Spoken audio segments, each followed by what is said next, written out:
Jay as Doom? Yeah, that looks legit to me. And then they came out with the controllers and was like, would you do $1 each with these controllers? And I was like, yes, I would. This movie like 2000 Jail. high school. Straight to jail, John. So guys, this means that Thanos is coming back in Daredevil. Wait, say that again? It's fantastic. Fantastic. The podcast where we talk about what we truly want.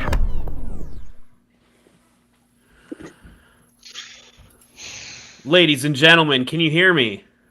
Yes, sir. We're back to the Webinar Seminar, the podcast of your dreams, where we talk about what we truly want. Every week, we took a break last week. We didn't have any content to really talk about. None of us have seen Mission Impossible yet, except for Jake. But we're going to cover that hopefully next week. So be on the alert for that. But I got some boys with me. I've got Dave, the VHS aficionado, our producer here tonight. He's editing up these videos. He's reading all the comments, answering them. Some of them hurt our feelings, but that's okay. Dave, how you feeling? Feeling good. Nice. And we've got Jacob Stall Naked, our co-host here on the pod. Jake, the cinematic master. I heard you saw Mission Impossible. Dead Final Reckoning Part Dose. Not really. I'm excited. I'm excited for a week from now to talk about it. Yeah, let's go. And we got JVJ, Jonathan Job himself, the Italian guru of all Italian pasta making skills. John, how you feeling today? I'm feeling good. I'm curious and ready to rumble. Nice. Cool. Well, guys, let's break down a little bit what we're going to be talking about today. 2003 was an awesome year. We're going to be covering our top movies. Wade's going to be taking over the pod tonight. But we do have some opening topics, so let's jump right into them. What's our first one? This is Jacob. Please. Jacob sent it in. All right, explain to us, Jacob. What is this? Damn. I don't see anything. Hey, here we go. So, some of you may know, one of my favorite directors is Wes Anderson. He is if you've never heard of one of his movies, you probably have, and you've probably thought it looks stupid. But he is a filmmaker with very distinct style, a lot of symmetry, a lot of pastel colors, and a lot of deadpan, almost weird, borderline weird acting from pretty recognizable stars. Anyways, I'm a big fan of his style and of his movies. Anyways, the Criterion Collection, which is a home media company, if you haven't heard of them, what they do is they take movies that they deem important and that they think haven't had proper releases. Let's say a studio released a movie, but there were no bonus features, no commentaries, no essays, nothing behind the scenes. It was kind of a bare bones release. Maybe if they deem it, that the movie deserves more, they'll pick it up and they'll put more love into it. They'll take anything as popular as WALL-E and issue a version of WALL-E which has 7 extra hours of behind the scenes stuff that Disney couldn't be bothered to release on disc. But yet they'll also release movies from around the world and from 100 years ago that have no way of being watched. They're not streaming. They might be on Laserdisc and that's it. So they'll restore those movies into pristine quality and reissue them. Anyways, one of the things that they do is they have most of Wes Anderson movies. Actually, I think they have all of his movies. So they just announced this week that they're going to be doing an entire box set of his first 10 movies, the first 25 years of his filmography, all remastered 4K HDR in this in this set. I'm psyched because none of his movies have ever been released like that before. And apparently he's been working on the remasters for secretly for over 2 years now. And they just announced it's going to come out this fall. And we will do an unboxing once this fall comes around. I'm really looking forward to it. Nice, dude. Cool. This will be a double dip for me on every single one of these movies. On 3 of them, it'll be a triple dip. That means for you guys out there, that means it'll be the second time I buy at least each one of them because I have all of them in their regular Blu-ray versions right now, and a couple Fantastic Mr. Fox, Moonrise Kingdom, and the Grand Budapest Hotel I had on regular Blu-ray before even that. So, Wow. I'm a big fan, and I'm going to be spending some dough on this. Don't tell the missus, and we're gonna have a lot of fun unboxing this on the pod. Nice. Those Jake, colors look like Wes Anderson. It does, yes. Yeah, I love the style, very like 50s. Like I don't even know how to Uh-huh. describe his style, but very aesthetically pleasing. But Jake, And are there's you a- gonna sell your other stuff and get these, or keep all versions? You want an eBay story too? So they announced this, Sure. and I kind of panicked. I said, "Wow, I should sell my Blu-ray versions, and I'm just get ready to buy this one." But then I really looked at it, and I love the style of this. But I mean, for example, let me grab a couple here. The It's art not the same. the Yeah. art's all different. I mean, this is what the cover art looks like on Yeah. all kinds of movies. It has. You're freezing. Uh-oh, you're freezing. No. No. Oh no, Jake. He froze. He's donezo. Well, Jake is frozen. Jacob froze. Jacob. He might be back in a I second. mean, those covers do look cool. I like the hand Yeah, drawn. I guess for him, he's a big collector. He's gonna want both versions.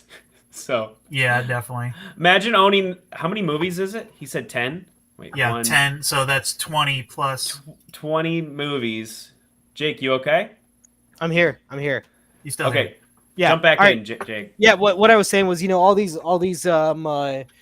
movies that they've released of his before have had art illustrated by his brother, who's a great artist. And yeah, so I actually listed them on eBay almost instantaneously, kind of prepping. Did I freeze again?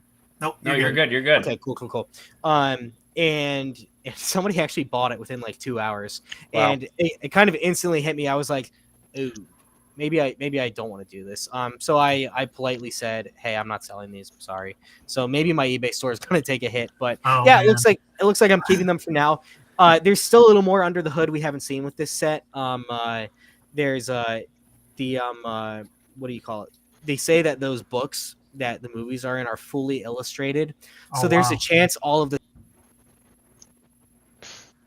Oh no, he's You paused just froze again. Yep, just froze again, Jacob. Frozo.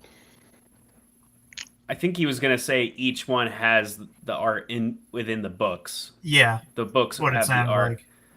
It looks like a pretty thick Yeah, stack. it does of- look like thick for just one disc. Yes. Maybe even 2 disc or something. Yeah. It looks like there's more than 10 discs there. Yeah. But So probably one with bonus features and one with a normal, that's what it looks like. 20 discs. Correct? and then like a little illustrated book in there. That's Yeah. cool. Yeah. That's cool. I wish they would do this with like every franchise. You know what I mean? It would make it kind of Yeah. easier for people who want to own it physically, Which That's they cool. they Like do a do li- that, but They fit in a nice little box like that. That's pretty neat. yeah. Well, Wade, we can move on, I guess, and if Jacob has any more thoughts when he comes back in, we'll jump back to it. Sound good? Yep, sounds good. All right. He's having internet issues. But No. guys, Avengers. Oh, Jake. Jake, how you? Okay. Any last thoughts about that, Jake? About I'm not selling them. I don't know. you're I'm not selling them. You're keeping Nope. it. Yep, unless the artwork's Do the it. same on the inside, then they're gone. Oh, okay. What's Oh, next? Gotcha. okay. I got you. If those open up and it's the same artwork on the inside, they're gone. Gotcha. Dang. Nice, Jake. Let's Okay. move into our next that- topic because Was we that already Dr. hinted Doom it. you were looking at? Yeah. Avengers Oh, Doomsday has been delayed to December 18th, 2026. Avengers Secret War has also been delayed to December 17th, 2027. So about 6 months delayed on both films. I personally think this is a good thing, guys, because I think the movies need some time. It seems like they were really rushing into it, honestly, just considering, we got Well, it's and like it's the literally same year, so it's not was- like it's a huge delay either. same year, just 6 months delayed on both of them. But also, like, dude, Avengers Doomsday was coming out a year from now. Like, I don't know if that's like enough time for. I know it probably would be enough time, but it could be another Captain America Brave New World situation where the CGI maybe is a little shoddy. I think this might be a money move as well. Let me know what you guys think, because obviously December is super profitable Well, yeah, like Christmas. Like, Christmas oh yeah, time. it's Christmas time. Let's go see Avengers. You know, that's a good idea. It's never been Yeah. Avengers have never come out on near Christmas, so it'll be an Yeah. interesting thing to see that They're because switching usually it they're up. always May or Or they go.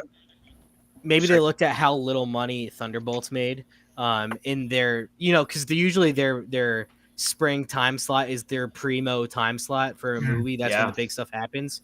Maybe they looked at how little Thunderbolts made and they said, let's shake it up. Whole formula out the window. Let's put our big movie at Christmas like Star like Wars has done. They Like did that Avatar with has done. Spider-Man. So Spider-Man, yep. No Way Home made $2 billion around Christmas time, so Yeah. I think this is a good move money-wise. I think it's a good move for us too, just because, we want the best product possible, so give them a little more time to breathe, with the VFX and the post-production. I think this is a good move. Mm-hmm. But yeah. Any Agreed. other This thoughts, isn't guys? a scary move. This is a good move. Yeah, I mean, it sucks. Obviously, we don't want to wait. But we can wait. But we're going to be eating good when Doomsday comes out because Dune Messiah comes out the same day. Wow. So Oh, we're literally wow. getting a Barbenheimer type situation. That's not gonna move. Doomsday. Dune's gonna move. That's like a 6-hour thing too. You know, Dune's gonna move. That's not gonna stick. Yeah. You don't Avengers think just- so? Nope. I don't Avengers think just they put a wanna gun move at it. Dune's head. Dune's gonna move. I don't Wow. know, dude. What about Guarantee it. Doomsday? Doomsday. Okay, that'd be Or cool. But that would be so Doom- cool. Doom I'd take off Messiah. work. I'd take off work. But Yeah. Take off. Yeah, we would take off work and all of us would go see them back to back, right? That's funny. That would be wild. no pee would be peed that day. Yep. That's Sweet, funny. guys. Or bring your Gatorade bottles. True. Well, wait. I'm going to hand it off to you. 2003, All right, guys. baby. We will now be doing our top 3 movies from the year 2003. You guys know the drill. We'll have some honorable mentions, some honorable tops. Maybe, shake it up a little bit this time. We'll see. But just a reminder, guys, I'm the only one that knows everyone's picks. Everyone else will need to try to guess it once it pops up. And one thing, guys, make sure you say what the movie is clearly. A few times we didn't do that last time. And for the audio listeners, just make sure we say clearly what movie we're talking about. All right, let's jump in. We got some honorable tops of 2003. So these are the ones that all of us would have picked, or they were picked in our previous top 10 movies series. Yep. So I mean, you guys know the main honorable top here. This would have been everyone's number one by far. Lord of the Rings: The Return of the King. Obviously swept the whole Oscars and everything, and I think it also was the number one blockbuster, for the theaters for money wise. But then also John had one from 2003, which was Master and Commander from our top 10 series pick. So he was not allowed to pick this one. Yep. Those two movies side by side are really interesting because without Return of the King, Master and Commander would have probably would have won a ton of Oscars that Yeah. year. Probably would have won Best Picture. Mm-hmm. They were nominated for quite a few. As Yeah. well. That movie any other year would have been It got snubbed. epic. Yeah, but it unfortunately came out the same year as just a transcendent movie and got lost in the shuffle a bit. But that's a really cool movie. Yeah. Yeah. Sure. All right, let's jump into John's number 3. Woohoo! All right. Cam, you guessing? know it? Is it Road to El Dorado? No, that was That was 2002. Sinbad? Sinbad? Sinbad. Yeah. That's right. Sinbad. Sorry. Oh my, John. Sinbad, I've never seen and it. Legend of the Seven Seas. Dang. It's a classic DreamWorks movie. It's like it's like a mix between 2D and 3D. Like there's some aspects nice. like 3D and I don't know. I guess I don't know what you would classify it because it's like it's different. It's like early 2000s. They're kind of like moving over to 3D, but like they're still like It's kind of like Treasure Planet. Same idea. same idea. So basically, Sinbad and Legend of the Seven Seas is about it's about a legendary sailor, Sinbad, and he's framed by the goddess Chaos, Eris, for theft of the Book of Peace, and he must travel to her realm to end at the end of the world, basically, like the world's flat. So to retrieve and True. save the life of his childhood Good point. friend. Yeah. So yeah, so it takes place in like is it like Syracuse, and like the Nice. book is stolen, and so his friend's like, no, I'll their childhood friend, so he's like, no, I'll take his place. So Sinbad has to travel and try to figure out like, all right, how to get the book back. And so it's a fun movie. It's it's I think it's a little scary. I think in some aspects for kids, so, like really young kids. But like, me, I didn't care. Like I was watching like Matrix at like 6, so I was like, I didn't find it that scary. That was good. That's fine. But yeah, it's got a pretty good cast. It's Brad Pitt as Sinbad, Michelle Pfeiffer as Eris, Catherine Zeta-Jones as Morena. It's like the love interest. And so those are big name actors and actresses. Dang, I kind of want to see it now that you say it's Brad Pitt. Yeah, Brad Pitt. He does a great job. I really enjoy it. And Michelle Pfeiffer, she does, and she's a great voice actress. Like in some of their other movies she's in, like Prince of Egypt. I was like, Yeah. that's a pretty good job. Yeah. So, but yeah, there's a lot. It's a fun adventure movie. Highly recommend it. So Cool. Yeah, that's on my list to watch pretty soon. Yeah, John, that we made me tried want to. That makes me want to watch it. I've never seen it. yeah. We tried Road to El Dorado, didn't like it. Too sensual for a kids movie. Mhm. So Adult I'll themes. take scary over sensual. So Yeah, there's a lot of monsters in it. There's like monsters throughout the film. That's so. sick though. That's Okay, awesome. Cool. It's Sounds it's fun. kind of like Sinbad. That's on the seas, on the ocean. Yeah. You encounter like mermaids or whatever, all the random ocean dwellers. I miss this type of animation, like the mix of 2D mixed with 3D a little bit, Just when they were Yeah. perfecting it, everybody decided to copy Pixar. Yeah. Yep, exactly. So annoying. I mean, they're kind of going back, like Spider-Verse is kind It's of getting like, more. kinda- Things are getting more interesting, definitely. Yeah, Spider-Verse. Even like And DreamWorks' new style is Yeah, True. Yeah, like bad guys. yeah. the Wild like, Robot Bad Guys, the new Puss in Boots. They're all the new DreamWorks style, and it's really unique. Yeah. Yeah, and Cool. even Sweet. like I would say even old. They're going back to old cartoons, kind of like with Invincible, like kind of Yeah. like that. Oh yeah. Which Oh, I yeah. always prefer that. I don't know. I just like that style of art. More. Invincible would be so cheesy if it was 3D. Yeah, Oh gosh. dude. Yeah. That would be so cheesy. It, would be it would bad. feel like Megamind a little bit. Mhm. hmm I'm glad. Yeah. Nice, so, guys. Yeah, Nice that's job. Sinbad. All right. That's a Let's good move take, on. John. hmm Cams number 3. I'm singing. I'm in a store and I'm singing. I'm in a All right, store guys. and I'm singing. This is a classic Christmas movie. Will Ferrell's best, maybe some would say. I love Zoe Deschanel as well. So yeah, I really like this movie. Is it John Conn or Scott Conn? I think it's Scott Conn, right? Is the dad? But yeah, love James this movie. Caan. Classic James Caan. Sorry, jeez. Yeah, love this movie. Obviously, classic fish out of water scenario. He's a human raised by elves, raised by Papa Elf. Some of my favorite stuff in this is just him walking around New York City, like interacting with real people, apparently. And Jon Favreau is a classic storyteller. It's crazy they started out with this, working up to Iron Man, then, Jungle Book, and now even The Mandalorian and Grogu. So pretty wild that, he started out with this amazing Christmas movie. It made so much money. They offered like a crazy number to Will Ferrell, and he turned it down because he said like basically we can't mess with the original. It's too good, And they tried to do a sequel? I'll try to. Yeah. Yeah, they tried to do a sequel, and they offered Will Ferrell a ton of money, and he was like, wow. "No." He's like, "We have to keep the story like just as it is. It's good. We don't need more." You know what I mean? That was some good insight, honestly. Pretty genius. Yeah. So You'd never guess it, yeah. but smart guy Will Ferrell. Yeah. Well, Right, funny yeah. people are smart people. You have Yeah, to for they like they business. notice things in society. They can kind of mimic them, make fun of them, make fun of themselves.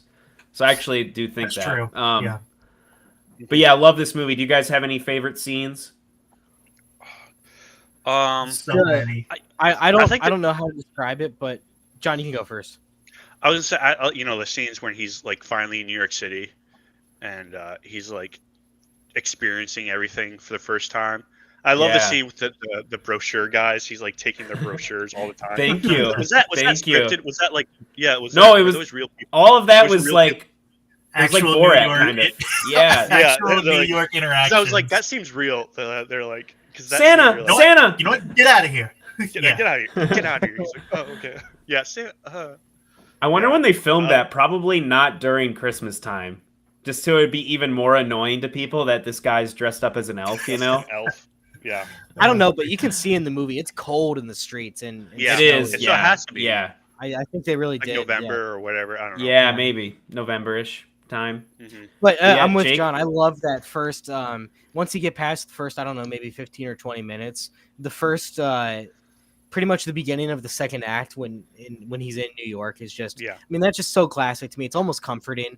You Yeah. know, just scene after scene after scene of just funny, iconic scenes, and I'm just so used to watching it on TV growing up and seeing it again every year. It's a pretty comforting movie, which is pretty funny because Yeah. Will Ferrell movies usually don't have that reputation. You know, he's a little just kind of stupider and edgier. Yeah. But Very true. yeah, but this movie really has a lot of heart. And I know what you're saying about that. This movie makes me It's want to go comforting. to New York City. It makes me want to go Yeah. to New York City, and like During it Christmas. makes New York City look really beautiful. You know, like with all the Yeah. Christmas decorations and It is yeah. cool going to New York City during Christmas time. Oh yeah, I So I bet. went I've never one year. done it. It was like, Actually, oh, I've this done is it when so- I was little. Yeah, it was a lot of fun. I was like, the Christmas trees were up. Everybody was ice skating. I was like, Hawkeye's Yeah, fighting it's- people. It's awesome. yeah, Hawkeye. Yeah, I saw Hawkeye. That's cool. Wait, any Yeah, favorite but, scene? I was just gonna mention. I think the song choices in this, because sometimes Christmas movies can do the same Christmas songs over and over. This one's got like a very wide variety. I always like that "Pennies from Heaven." That song. Yeah. It really So- adds to it. It adds to the flavor of the movie. Yeah. I was because they did I think was it Netflix. I don't know. There's a documentary about like all the Oh, really? like great films. I think it I is know what you're Netflix. talking Oh about. yeah, Yes. John. Yeah, we saw some of that. I saw Yeah. some of that. Yeah. Yeah, they talk about Elf and who is it? James Caan. He did not like Will Ferrell at all. Like, Yeah, that's Which right. makes it even better. He thought he was, and that tickle scene that wasn't scripted. That was just improv. So he was like really annoyed, like at that scene. Oh, with him, I also love when Will he's Ferrell. eating the cotton balls. He's like Yeah. eating them in front of the dad, and then he takes one out of his ear. He's like, "Ooh," Yeah, and puts it right in his mouth. so good. All right, we're talking too much. Wade, move on.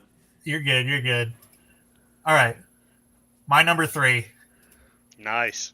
is Finding Nemo. Ooh, And Yes. I think everyone has seen this at this point. This is my favorite Pixar movie by far. A lot of people don't know this, but I'm a huge animal buff. I love animals, and the ocean both terrifies me and amazes me every time I watch a documentary or something on it. But yeah, this movie encapsulates it so well, and it's the coolest thing ever to watch. Marlin and Dory go across the ocean, meet all the different creatures. From everything down to the abyssal region of the ocean, all the Yeah. way to whales and sharks and everything in between, and just trying to find his son. It's classic, and I love Australian accents, and the dentist in this is pretty hilarious. So yeah, I mean, you guys know that this is a great one. it's revolutionary, right? I mean, the animation to this as well, right? Apparently, they had to like make it more cartoony because it was looking too lifelike, like to the actual thing. The way they're Oh, wow. animating water even is Wow. just like crazy, dude. And this is 2003. I mean, revolutionary, dude. I love Really this was. movie. Yeah, I think this is an honorable mention for me as well. I remember watching this with you growing up, Wade. So yeah. This does hold Every place in my heart. like idea for like the voice actor was just funny, just like the turtle's a total bro, and Yeah. the sharks shark is are a idiots, big kinda. like yeah. Oh man. And the soundtrack, it sounds like water to me. Oh my I mean, gosh, I yes. hear that music, that piano, and that's what the ocean sounds like. Oh dude. And not even just the score, but the sound design of the the bells and the pipes and the Yep. currents. It's a ridiculous achievement to make you feel like you've been somewhere you're never going to go. Yeah, when you said that, Jake, it literally like the music just like it me flooded too, into Cam. my brain. It was like, dun, dun, you know, like just man. Yeah. And so- say what you want so about sweet. Ellen or whatever, but she plays Dory so well, actually. You know. Well, that's No. the thing. Ellen is an awful person, but her performance in this is ridiculous. She does a great job. It is. He I agree. He is yeah. ridiculous as Dory. It's Yeah, so good. definitely the high point of a pretty sucky and scary career. Probably one of the only Yeah. good points. Yeah. Oh, true. Nobody man. But has dude, nothing dude, to say about Ellen. This movie also made me scared of barracudas, even though apparently they don't really attack humans. But when we were snorkeling in Florida, Jacob and I, and we were at our friend's house, we get done, and we were snorkeling in this like area, and we get done, and he's like, "Did you see that like 6-foot barracuda next to us?" I was like, "No, that was next to us the whole time." He was like, "Yeah, there's a barracuda terrifying. following us." So I I was was like, like, I just I'm my never doing mind this flashes to Nemo, Yep. you know, whenever I Yep. think of a barracuda. Dang. But anyway, Yeah. so yeah, Really good, I Wade. love oceanography and animals like this, and yeah, it's just cool to see, and it's a good story on top of it. Yeah. So- Just the classic dad searching for his son, right? Yep, His injured absolutely. his disabled son, you could say even Yeah. as well, right? I mean his fin doesn't work His as fin well. doesn't work. Yeah. So I mean it's a really good It's always story. those dads that get you, man. Yeah, it does. Those Yeah. dad movies. There's like he's got like some monologues in here, right? About like why he's doing this, you know? And then like it like inspires the whole ocean. Like that's just an insane that's scene. That's a good scene. Good yeah. scene. Man. Love it. Yep. All right, guys, let's move Sweet. on. Yeah, to let's move on. Jacob's controversial number 3, maybe. What the heck? Holes. Holes. Oh, You guys ever seen Holes! the movie Holes? Oh yeah. I've Dude, seen it's this been once. over a Okay. decade for me since I've seen So Holes. Holes is based on a book by Louis Char, who's a 80s and 90s young adult author. The book Holes is one of I would say it's a young adult classroom staple. We had to read it in middle school, and but had to read it isn't even the right word, because the book is so good that me and most of the kids I know would take it home and devour chapter after chapter. It really kind of was the first time most of us were experienced to storytelling that spans generations. Are you guys all familiar with the story? A little. I watched it once, like Okay. 10, 15 I've years never ago. seen it. Okay, so barring any spoilers, because it really is worth a watch. And it's PG, Wade. You could probably watch it with the family. Okay. It's pretty much it's a generational story about a family curse that's been stuck on his family for a couple generations now. That's right. Shia LaBeouf. Shia LaBeouf. Yep. His character's name is Stanley Yelnats, and Yelnats is Stanley backwards. So he's Stanley Yelnats. God, I think the fourth, maybe the fifth. Anyways, so the story goes back all the way with his family and tells a story about the post Civil War era, and that takes place in the same area. And it tells the story now of this kid. He got in trouble and he got sent to this camp called Camp Green Lake, and all they do there at this camp, it's a juvenile detention camp for boys, is they dig holes 6 feet wide, 6 feet deep every day. Then they're done. That's it. And so the mystery is, why are they digging the holes? And the story unravels in the past and in the present as to why they're digging the holes in the spot where the past story took place. That sounds And really interesting. Yeah. it's It's a pretty good. It's a good movie. and it's one of the best book to movie adaptations I've seen in my life. They didn't cut anything, they didn't add anything. It's line for line in most of the parts. It's really a perfect adaptation. Dang. To the cool. point where they showed us the movie in school, because it's so close to the book that it keeps the same thing. Obviously Shia LaBeouf is the main character. I think it was one of his earlier things, but the rest of the cast is so stacked that every other character entrance you'll be like, what? I mean, Is that Sigourney Weaver? Sigourney Weaver and John Voight right there. It's also got Tim Blake Oh, Nelson, Henry Winkler, Patricia Dang. Whoa. Arquette. And if any of you like Psych, it's got Dule Hill, who played Gus on Psych, has a part in Cool. it too. And that's the famous meme. I can fix that. That's where that comes from. Yeah. Yeah, but guys, this movie is just so cool because it was an early thing for me to recognize. This was probably one of the first things I read and watched where it kind of went beyond here's a silly story. I mean, what year are we in? 2003. What else was I watching? I mean, I'm not going to Finding Nemo was obviously good, but what other crap kids shows was I watching at the time? We'll find out in the honorable mentions. Yeah, actually, we will. There's a couple things in there. But yeah, this was the first time I think reading a book where I really kind of took it to the next level. Went from maybe like a picture book and a chapter book to a young adult novel. So it means a lot to me like that. And the movie is just entertaining as heck. Saturday morning staple. If it was on Disney Channel on a Saturday morning, you're gonna have a great morning. Yeah, I'm a huge fan of this story. And yeah, the mystery is really intriguing, and as it unravels, there's a lot of payoffs if you've been paying attention, and it's really rewarding on rewatches because you catch everything that you did in the first time.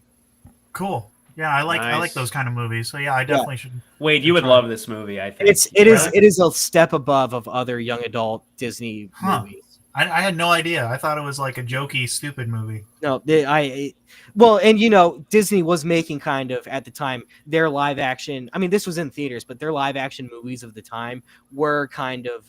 No, you'll see those two. That's why I compare it to them once we get to the honorable mentions. Yeah. But this one, and they probably they were doing whatever, do this. They just happened to grab a great book, and whoever wrote the screenplay, I don't know who did it. Whoever wrote the screenplay was just smart enough to be like, the book rules. I'm not changing anything. And the movie is going to endure because of it. Yeah. Apparently they're doing a remake on Disney Plus as a TV show.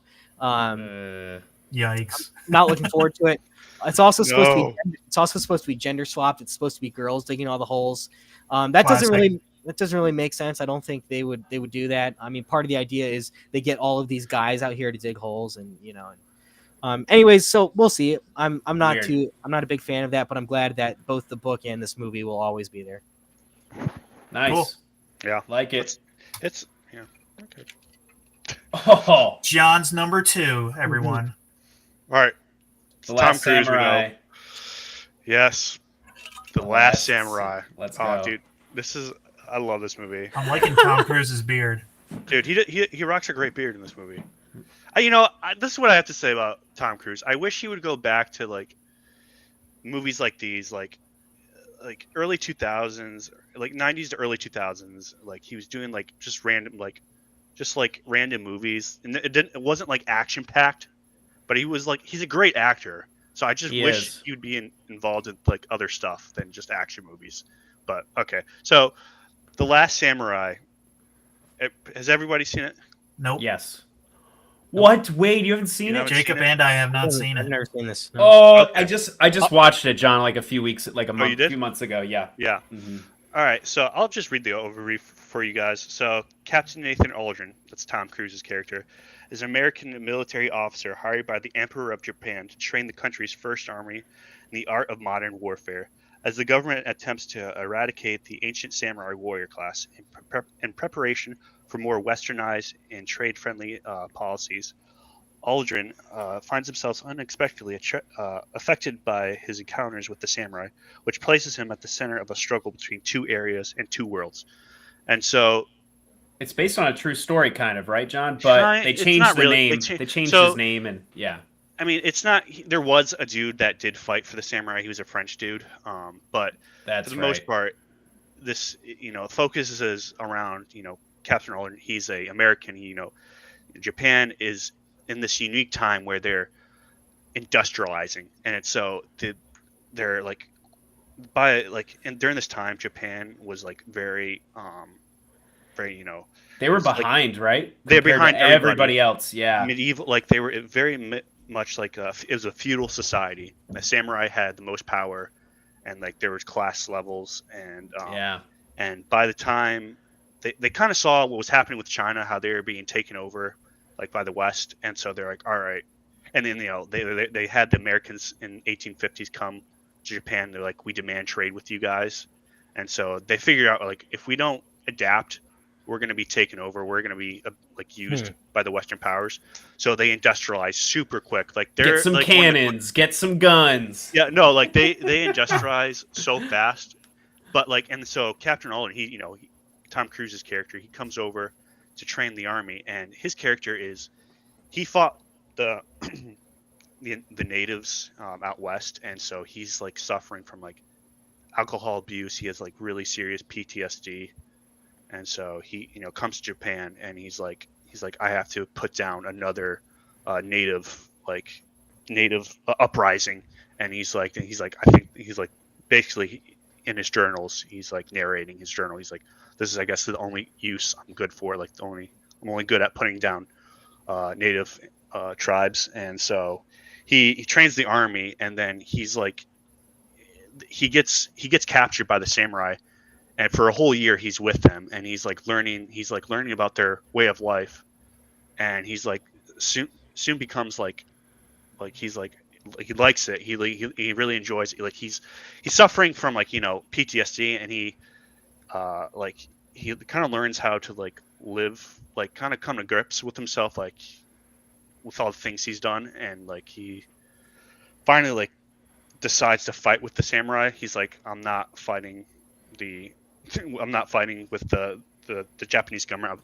I'm fighting with the samurai, and so it does a good job. It's not like in most movies it's like you see this white guy coming to these like native country, like these countries with like different cultures, and he like saves the world. He saves their culture.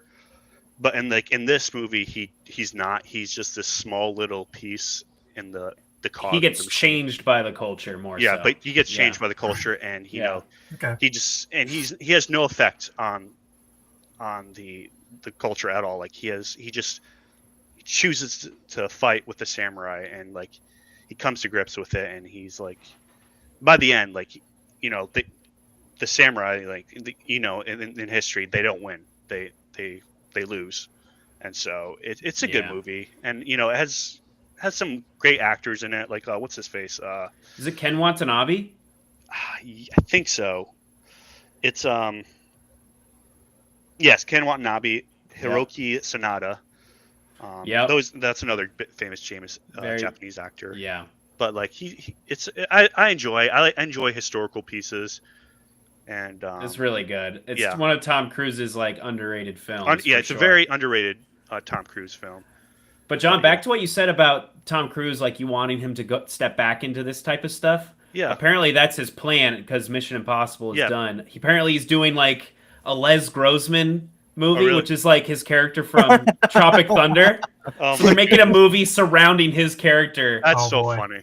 So I think he wants to get back to this type of like let smaller budget, not so to speak, crazy, art house, but like there's like more to the action. Yeah, he was in so many in like the late 90s, early 2000s where it was just like it was no action, just like a good role, and you're right, he is a really good actor just without the action. I think he's in his time where he's like probably trying to get an Oscar, maybe.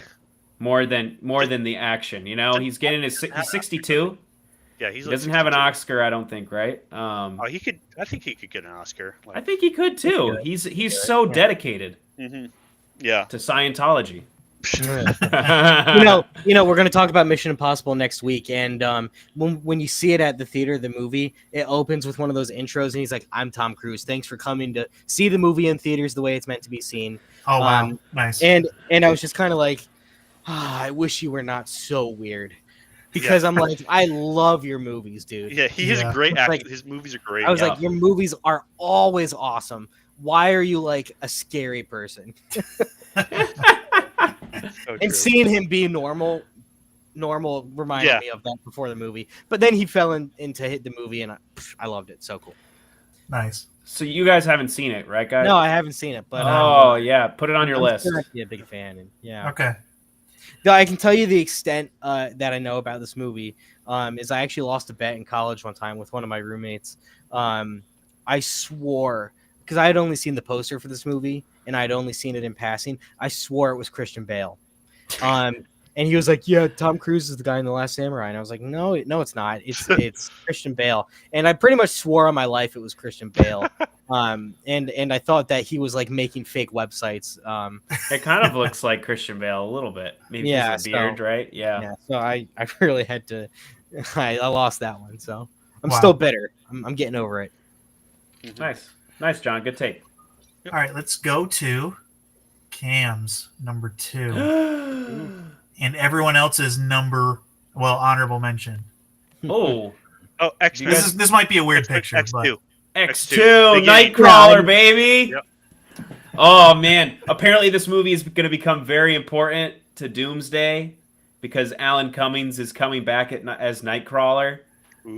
So I mean, that's the only X-Men movie he's in. So definitely going to be interesting. But love this movie. I love the first one. Was it on my list for 2001? Yeah, the first one was your number 1 Let's go. of 2000, I think. Yeah, so I love this franchise. I actually even love Last Stand, and I know that's controversial, but this one is a classic. You get your classic X-Men. They're not in their correct uniforms. They're still in the black leather, but give them a break. It's the early 2000s. Matrix did a terrible thing to the rest of cinema, which is like black leather is what we need, baby, for everything. Yeah. So, I mean, I'm sad about that, but if you take that aspect away, this is almost a perfect X-Men movie. There's just the classic hijinks of, breaking Magneto out of prison, all of that stuff, the plastic prison, that Mystique doing her thing. Stryker is a good villain. He's controlling the mutants, the humans as well, right? And then by the end, you have the fake Cerebro scene, where they're controlling Professor X, and you kind of learn Wolverine's origin as well through this movie. And yeah, I mean, this movie only gets better. Maybe it's stuck by the times a little bit, maybe like quality wise, but love this movie. Directed by Bryan Singer, I believe, as well. Who he did the first 2, I think, and he came back for Days of Future Past, I believe, and he did Superman Returns and Apocalypse and Superman Returns. So, yeah, it's just a classic. Any thoughts, guys, on this one? This one's definitely the best of the first couple X-Men. The first 3, yeah, Yeah. for sure. I agree with that. Yeah, this movie is just because it introduced the mythology of to the movies it did of Wolverine and Stryker and Weapon X and all of that. Yes. That subplot is really cool because really cool. you don't get many answers from the first movie, and it really delivers on giving you answers on Wolverine's past. It's a really true sequel in that regard, but it's also a great story in of its own right. Stryker's an awesome villain. Brian Cox is an awesome actor playing Stryker. Oh yes, It's just a great combo there. And my favorite scene is the very end. Wolverine's holding this little mutant boy in the snow with the blue tongue, and Brian Cox's character Stryker's like, "You're gonna stick with that creature, that animal, or whatever," and he's like, "Yeah, I'm gonna stick with him." And then he ties him up right with the chains or whatever.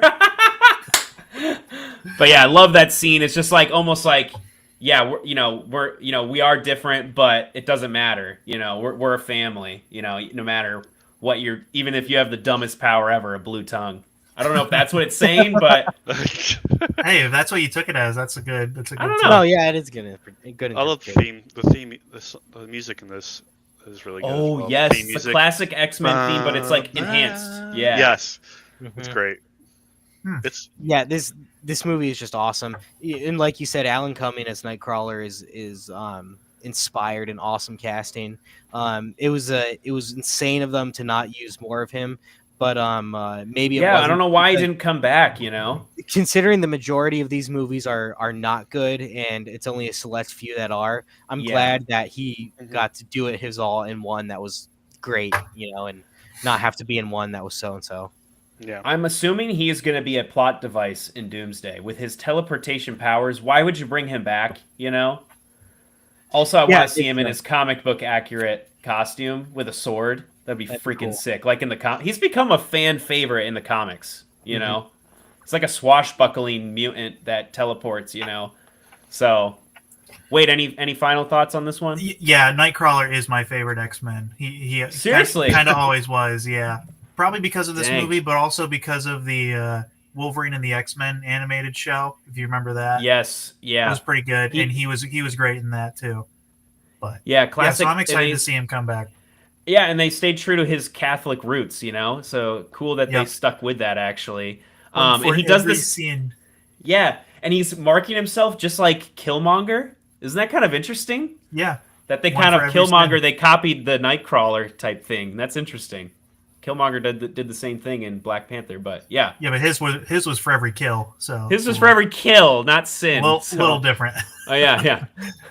But Dang. anyway, But yeah, wait, we can move on. I love that movie. yep, it's a good one.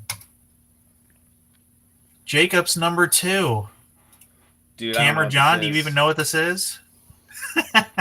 I mean, it's Michelle. What's her? Is it Michelle Pfeiffer? Oh no! Uh-oh. We just Oh, lost Jacob, of course. Oh, great. He All can't. right, well, it gives explain us it. time. This movie is Cold Mountain. Cold Mountain. I've never even heard of this. Never watched it. The only thing I know about it is our mother had Our the mother. soundtrack, I think. Oh, so she likes it. Jake, I'm glad you're Hey, back. I'm here. Jake, we're glad you're back because we have no clue how to talk about it. Okay, you done with X-Men? All right, Yeah, so yeah. my number 2 movie is called Cold Mountain. It's a Civil War movie. Have any of you guys ever seen it? Okay, I guess I just remember the scene where it's during the Civil War. I think John would probably be a fan of the first 10 minutes, and It's like- and then it's probably like- sleep through the rest. yeah, it's like isn't it like they're attacking Richmond in there? That Yeah. there's that huge explosion. Uh-huh. Yeah, That's actually the setup for the whole movie, John said, and it's an awesome scene. It's well done. Yeah, So yeah, during the siege of Richmond and the Battle of Petersburg in the Civil War, and this takes place end of the Civil War. The Richmond was falling, the Confederacy was about to surrender. That's actually a plot point in the movie. There was a battle in Petersburg, and there was an event called the Battle of the Crater, where Union troops snuck under Confederate lines and put like a ton of TNT and just blew up their it was like lines. the biggest explosion like in the Civil War ever. Like Yeah. Oh, And- dang. And so like 1,000 soldiers fell. The crater's still there. You can go see it. Yeah. It's outside of Richmond. Dang. And so if like 1,000 soldiers fell into this crater and fought to the death, and so that's where the movie begins. And Jude Law's character survives and is injured, and he pretty much says, "I've had enough." Then the movie flashbacks and shows that he's from this mountain town in North Carolina, and he fell in love with this woman you see here Nicole Kidman. on the screen, Nicole Oh, that's Kidman, who it is. Yeah, sorry. as most actors do, and and he says, you know what, forget this. We're losing the war, or whatever. He deserts. And so the movie's about his journey back to North Carolina, and it's also about her trying to survive in the town of Cold Mountain. And her father dies, and she doesn't know how to run the farm. So they this other woman who's played by Renée Zellweger comes in, and she's kind of like a tomboy, knows how to run the farm, and it's just kind of them trying to survive as their supply lines have long been cut off. They're struggling to survive because the South is just choked. And then it's also Inman's the Jude Law's character's story to get back home. And he's being hunted by Confederate agents, like Confederate Secret Service, because he deserted. Even though the war is over and the South has surrendered, this one guy who's played by Charlie Hunman, the guy from Sons of Anarchy and Oh, Pacific Rim, dang. yeah, Yeah. he just kind of has the vendetta. He wants to catch this one last straggler, so he's being hunted. And along the way, he just has all sorts of misadventures. A big character in the movie, he meets a priest who was cast out from his by his parishioners for sins, and he's played by Philip Seymour Hoffman. So he's kind of a bumbling. Stacked cast. Yeah, he's a bumbling idiot that's with him for a bit of the movie. You've also got like Donald Sutherland's in there. Natalie Portman has a small role. Brendan Gleeson, who you might know as like Mad Eye Moody's, in there in a pretty large role. It is pretty stats cast. It's kind of a sad movie. It's just about these people, these Southerners who have just kind of lost everything and these are mountain people. They're not farmers. They're not plantation workers. They just ended up in the People. war because of where they live. Yeah. Mm. So, and that's a really interesting point where none of them care about slavery. None of them had slaves or anything like that. Like I said, they were mountain people from North Carolina, and they just, got mixed up in this whole conflict, and Dang. their lives are just awful because of it. And yeah, it's just his journey to get home. Yeah, I saw this movie probably when I was too young to see it, because my dad is a huge Civil War buff and taught me and my brother a lot about it from a young age. And growing up in Maryland, we're just surrounded by this history that of this war that happened here. Yeah, the movie's really good. Probably another movie like Master and Commander that would have appealed to the voters of the Academy if Lord of the Rings hadn't just done the best thing ever that year. Yeah. Yeah.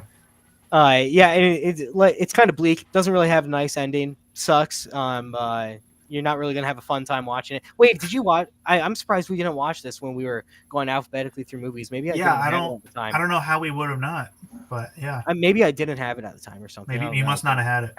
Yeah. Anyways, yeah, it is a really well made movie, and it certainly has a lot of questions about like war and desertion and what it like means, to fight for a cause if you don't really believe in it.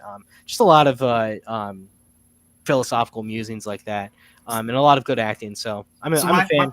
My question is, what's the soundtrack like? Because only thing I know about is our mother had the soundtrack for some reason.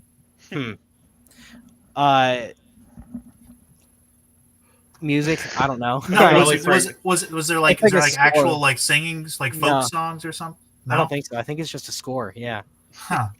That's Interesting. weird. Maybe I'm remembering wrong, man. You need to ask her about it. Yeah, Wade, that and seems give us really an that update. seems weird. Why would you have a soundtrack Yeah. for that Well, movie? I mean, it could have done. They used to do things with movies like, maybe there's two like, I don't think there's like folk songs that play over like the scenes, like the score. But I mean, there's music in the movie. You know what I mean? Like because they're living, life in 1864, Yeah. 1865. So maybe that's like they use the movie as to make like an album of folk music. You know what I mean? Okay. So Yeah, maybe. yeah, that might Yeah. Okay. Well, that might be it. Cool. I'm looking at the back that I have the case here, and I see executive music producer is T-Bone Burnett, and he is a well-known name in the folk scene. Okay. He's mainly known for curating the soundtrack for "Oh Brother, Where Art Thou." See, that's what she also had the "Oh Brother, Where Art Thou" soundtrack. So I'm guessing that does make sense. I'm Yeah. guessing that they Gotcha. used this movie to try and capitalize on that and release another folk CD. So Dang. look Weird. at us investigating. Yeah, I like Wow. that. That's pretty That's cool. insane. Cool, Okay. Jake. I'll add it to my list. Okay, guys. We're gonna hold off on my number 2 for a little bit. We might see it in a little bit. We're gonna head We're on jumping. to honorable mentions of 2003. I love these PowerPoints, Wade. Thank you. Yeah, I put a lot of effort into these. So. I know you do. All right, let's get it going. You guys know the drill. We always start with Disney animated original films of 2003. A lot more sequels again. A lot of these first few years have been just like sequels of older movies. Yeah, You weird. got 101 Dalmatians 2, Patch's London Adventure. You got The Jungle Book 2. You got Piglet's Big Movie. And then you got Kim Possible, A Stitch in Time, which was a Disney Channel. One of my honorable mentions on here is Stitch the Movie. This is basically like the movie that kicked off the show. It was True. after Never the watched original. show. I loved this one more than the original, to be honest with you, because Wow. I loved the idea of like the little pods and they get wet and it's got each, Stitch's number 626, right? And there's what happened to the other 625, so Oh, yeah. it's just cool. And, it starts with the electrical one and it's like all these aliens with different basically powers.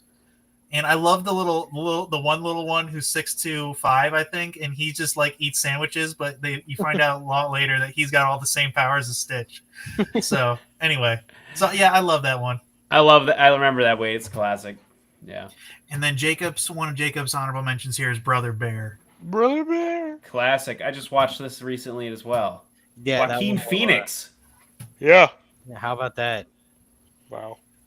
Yeah, I like that movie. Yeah, I think Phil Collins did the music for this as well as Tarzan. Yes. So Yep, yeah, he did. that's pretty cool. That's a good one. It's fun. Yeah, I think Brother Bear kind of deserves to be in the next tier up of like Disney movies, but I know it's the first like tier down. But yeah, Yeah. We need a live action remake no, with No, bring no. Joaquin No. Phoenix back. No. No. they're No. bears. They're bear. Dude, I'm joking. I'm joking. I know it. That would be terrible. Yeah. So guys, we also got those other Disney movies we were talking about earlier. This is why I was like, Holes must be just goofy. Because look, we got Freaky Friday, The Haunted Mansion, Inspector Gadget 2, the Lizzie McGuire movie, and Yep. of course Oh, yeah. Finding Nemo. And But that's yeah. the thing. I think Holes was made with as to be on the same like tier as like Freaky Friday and Right. Haunted That's- Mansion. Yeah, Freaky Friday was a funny movie. It was a. Yeah, It was it's a pretty it's good just movie. the kind of fact that Classic. Yeah. it was based on a really good book that just kind of accidentally made it better. Mhm. Yeah, that's We're funny. getting a sequel to one of these this year. Freakier Friday. Great. Same cast, which is kind of wild. Like Yeah. 22 years later. That's crazy to me. Awesome! Wild. Wow. Wow. Do you guys ever watch the Matthew Broderick Inspector No. Gadgets? I didn't either. Yeah, Yeah. I watched the first one. I love the first one, Oh, okay. They're Nice. so Inspector stupid. Gadget, but Even when I was a Gosh. kid, I knew they were stupid. they were That's bad. that's funny. I watched them a lot. Is he a robot? What is he? A cyborg? Inspector He's, Gadget Cam is like, Inspector yeah, Gadget. he just got like little things coming out. Oh. Anyway, other kids movies. We got Nickelodeon, of course. Rugrats Go Wild. That's when the Rugrats and the Wild Thornberries mixed together. You got two Scooby Doo movies actually. Scooby Doo and the Legend of the Vampire and the Monster. Jake, of that's my Mexico. favorite one. Which one? That's my favorite Scooby Doo. The Which Legend one? of the Vampire. Yeah. That one's You don't like that one? That's That one's garbage. Isn't that with the rock and roll band? Am I Yeah. correct? Yes. Yeah. Love that one. Yeah, this is post Mook Scooby Doo. It's gonna be garbage. Oh, come on. Yeah, I think. You also got Pokemon Heroes, the movie. You like that one, Jacob, or no? No, I didn't. And that was my brother's favorite, and I didn't like it, and that's the Oh, only one he dang. wanted to watch. So. Interesting. Yeah. Yeah, Also, apparently, I'm bringing the opinions out today. Yeah, It's that's I fine. like it. Yeah, I like it. Bring it on. Yeah. Well, and then Charlotte's Web 2. Apparently, there was a sequel. Anyway, Who cares? of course, Sinbad. We talked about that was the only DreamWorks one that came out.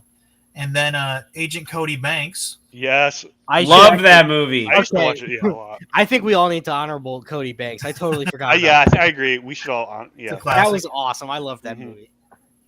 And then Jacob, Spy Kids 3, Game Over. Oh, it's Spy back. Kids 3D, game over. Guys, Spy Kids is so good. We have to watch that. I never no. watched the third one. I Oh, never- they're Week so 3 great. of us talking about Spy Kids. This one has Elijah Wood and like Yeah. who Yeah, else? yeah. Yeah. oh, This one, it has. also has Glenn Powell as like a 14-year-old. Yeah. What? Nice. It was his first movie, yeah. Oh my gosh. Yeah, so this movie they go into a game and they go into the game and they have to beat the game. It's so good, guys. You have no idea. And there's Yeah. so many Sylvester's in it. iconic things from this movie. Sylvester Stallone, Ricardo Montalban, Yeah, he's the, Antonio Banderas, Steve Buscemi. What the freak? It's so stacked. Stallone is the stacked villain. cast. He's Like, I'm the like, game maker. Oh yeah, he's guys. Uh. These movies are so good. You have no idea. Imagine Book of Boba Fett, but you're not angry watching it, you're like, and then you'll have a great time. Yeah, I remember getting the VHS for this, and it had 3D glasses with it. But the movie Nice. wasn't in 3D. You just looked at it in different colors. That's But funny. yeah, guys, I love that movie. And yeah, Looney Tunes back in action. Have you guys seen that? yes, I watched that a lot as well. Yes, John. I love that movie. You guys probably would have gotten in trouble for watching this movie. Little It's risque kids movie. it's James Bond. It's Looney Tunes' Mhm. answer to like James Bond and Austin Powers. Yeah. And Oh, okay.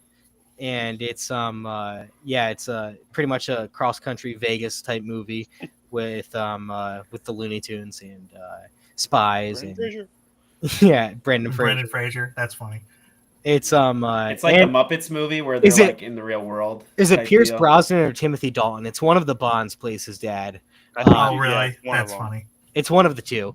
But and his dad was like a spy in a movie, and he finds Yeah. out he wasn't a real spy, and he was like, but then then he finds out he was a real spy, and it's just so funny. It And is. and the Looney Tunes are just outrageous in it. You guys would probably find it funny now, but That's cool. Oh, biscuits are burning. yeah.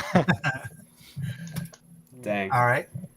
We've got a few Universal films. Not a great year for Universal, but there was, of course, Seabiscuit, See, my sisters Seabiscuit. loved Seabiscuit. Tobey Maguire, Mm-hmm. Dang. Peter Pan with oh shoot, what's the guy's name who played Captain Hook in this? But no no, clue. This is a good one. this one's okay. It's Okay. it's my wife's favorite version of Peter Pan. Dang. Better than um, Hook? I don't know. Too Fast, Too Furious, and John, the Cat in the Hat. The cat in the That movie's John, so sus, dude. John, you did not honorable mention the cat. Yeah, I watched Yes, this I at your house, John. It was traumatized. Remember watching this at your house and having nightmares This about the movie's cat in the hat. sus, too. I loved it. I still Oh enjoy my it. Far God. too many like butt scenes. It- and- yeah. There was some Okay, the good funniest part from this movie is when they're about to crash into the tractor trailer, and he breaks the fourth wall, and he's like, "Rhode Island attack." You never see those. I forgot about that Oh, scene. gosh. That's good. Okay, so I when love I when was he- a kid, I didn't know what son of a Yeah. meant because it was always bleeped on Bleeped TV. And in this movie, he cuts his tail off while he's cooking, Yeah. and he says "son of a," and then they bleep it in the movie, like it's in the movie, like as Yeah. a joke. Yeah. And then we were watching another show. Maybe my parents were watching Law and Order or something. But somebody was like, "That son of a gun," and I was like, "So that's the word." So I thought "gun" was a bad Yeah. word when I was a kid because of this movie. Oh my goodness. Dude. There's so many. Yeah. Yeah, he's like Deadpool almost, where he's just doing the craziest stuff, breaking the Doing fourth weird wall, coming in different costumes, you know. And who else is in it? It's what's his name? Alec Baldwin. Alec Baldwin, yeah. Yeah, he's like super fit. You see him, but then he goes home and he has something to hold his belly in. He takes it off and his belly just comes out. Oh yeah. He's a bum. He's just sitting at home, like. Oh yeah. The babysitter. Oh, man. Also, somehow this movie's very stylized as Yeah. well. You know, Mhm. it's very Dr. Seussy somehow, but in Yeah. live action, kind of like The Grinch. They're going for that. I think that's one of the reasons why I liked it so much was because of the style. Yeah, unfortunately, John's right. This movie does have a couple things going for it, but it has 10 other things that make you just want to point a gun to your head while watching it. Oh man, that's pretty funny. Yeah, Yeah. Good pick, John. Good pick. Certainly one of the biggest swings of all time. it was a big swing. Okay, superhero movies of 2003. Of course, we got three actually. Dang. Did you guys ever see this Hulk movie? This thing is Yes. rough. Yeah. Super weird. It's a pretty rough one, but it's Eric there's- Bana. Bring him back. Yeah, Secret Wars. Oh no. I like how this Anyway. Hulk. Every time you shoot him, he'd like just get bigger and bigger.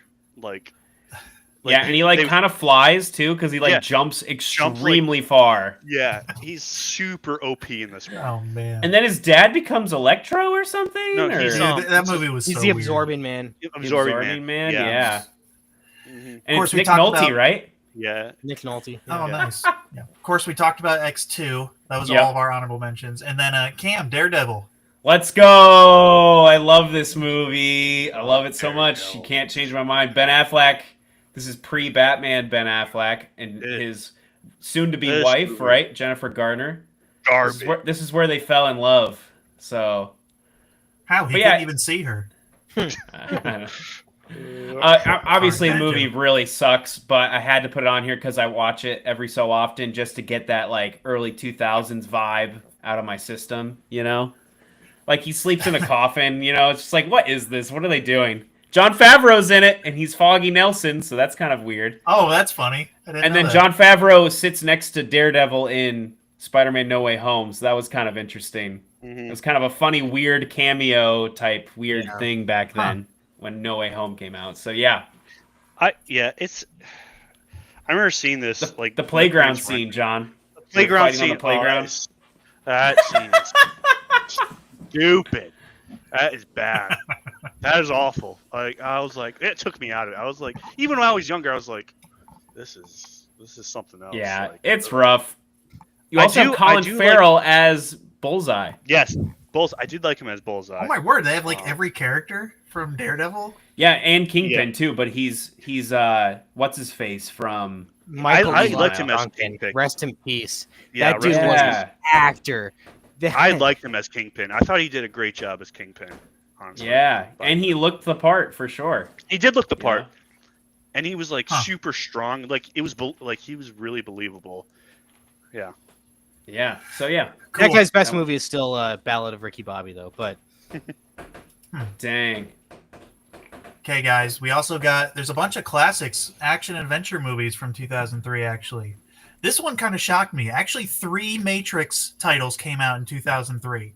That's crazy. Matrix Reloaded, Matrix Revolutions, and Animatrix all came out in 2003 from everything I was reading. Did Which they is kind of film those crazy back that to they back? I'm released both assuming. movies. Yeah, back to back. But Matrix Reloaded, that one is my I love the scene. The one I always think of is when he's on the rooftop with the lady with the pigeons or whatever, and he fights a bunch of people. With Foothill Smiths. Yeah, all the I actually Smiths. I like the sequels. I didn't think anything differently. You know what I mean? At watching them as a kid. I thought I don't remember the third one very third well. one. But I think the third one was the worst one, but the second one it Yeah. started off pretty good. But like I don't know, there were some scenes I remember I was like, it's okay. Yeah. But yeah. I didn't know But 28 anyway. Days Later came out this year. Yep. I would have put 28 that Days as an Later. honorable mention. Okay. Actually, Nice really of you. liked that. Watched that a few months ago. It's basically Robert Kirkman copied him, whoever made this, making The Walking Yeah. Dead, because it's the same story. So a little different, Huh. obviously, but Interesting. They're not Guy zombies. wakes up from a like cult. I said. Yeah. they're infected. They're like- yeah, Yeah, they're just like infected people, like almost like rabies, just bring the virus. That's all they're doing. Yeah. it's Nice. a little different. He wakes up and he was in a car accident. Cillian Murphy wakes up and the apocalypse has happened. You know. Yeah. Okay. So Gotcha. In England. yeah. But he was kind of a bum before, and like kind of finds his place after the he's like kind of comes into his own because of the apocalypse. You know. Mhm. But we're getting a sequel to that this year as well, so that's crazy. Freakier Friday and 28 Days Later, we're getting sequels this year, so that's kind of funny to think about. well, and you said Freakier Friday is the same actresses. It's Lindsay Lohan and Jamie Lee Curtis. 28 Yep. Days Later, this new one is the same writer and the same director. Alex Garland Yeah. and Danny Boyle both came back Yep. to make this new one. yeah, Huh. So Mhm. pretty interesting. and I've never seen it either, but Cillian Murphy's coming back as a cameo, but then a main character in the next one apparently. So that's what they said. I'll definitely go see this one in theaters. The new one, 28 years later. Yeah, it looks good. Cool. Yep. So then, Jacob, Memories of Murder. Yeah, unfortunately, this is neither action nor adventure. Oh, is it not? It's kind of like a dark thriller, kind of a sad movie. It's based on a true story. So this is an early movie from Bong Joon-ho, who you guys probably know from Parasite. He just had Mickey 17 come out. Yeah. And he also Snowpiercer's a movie. you might have, Snowpiercer, let's go. But this is an earlier movie of his. It's based on a true story about Korea's pretty much first and most prolific serial killer, and it's about the detectives who were stuck with the case as they even realized what a serial killer was and came to terms Whoa. that someone like that would be operating in South Korea. Because when you think about it, serial killers are a very American thing. It's really weird. So when another country has one, it's kind of a big deal. So they it's about as they go through this investigation. When they made the movie, they still hadn't caught the guy. So the movie ends with a very kind of sobering, open-ended, like we'll never get him. And the movie Dang. actually ends with an iconic appeal. The movie ends with the main character breaking the fourth wall and looking into the camera. And Bong Joon-ho's intent was, he was like, I'm sure the killer is going to watch the movie, so I want to let him know we're looking for him and we're going to find him. So my it ends with a really chilling fourth wall break. That's just become, like iconic. It's probably one of the most iconic things from Korean cinema and of all fourth wall breaks that aren't Deadpool. And anyways, they've since caught the guy. They used DNA to catch him like 10 years ago. They asked him if he saw the movie, and he says, "I watched it and I felt nothing." So it didn't work. It didn't work. It didn't. Wow. This That's iconic wild. shot, that's been like, dissected for 25 years since this movie came out, and the guy they were trying to get was like, eh. Well, So, of course. I mean, they're serial killers. They have no Yeah. emotions. So, but the whole thing's in Korean. It's a fully Korean movie. This was before he came to the U.S. and started making partial English movies. Before, and actually a couple full English movies like Mickey 17. If you're ever trying to get into want to watch some foreign movies, this is a pretty crazy watch. Yeah.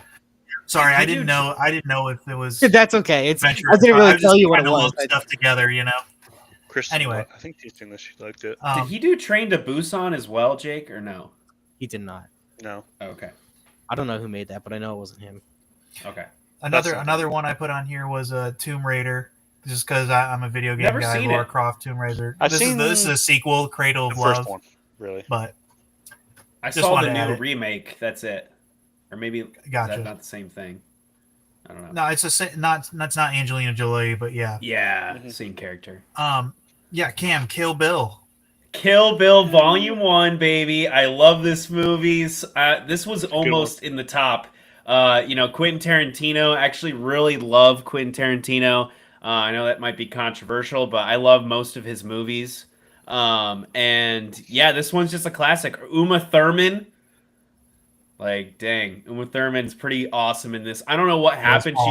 She just disappeared from Hollywood. Like, props to her for sure. Obviously, her daughter's famous now in Stranger Things and such. But man, yeah, I love this movie. It's just a classic like revenge story, And yeah, pretty cool. Like the kung fu aesthetic, the old like Japanese style of like the blood and stuff. Like, and yeah, I just watch this movie.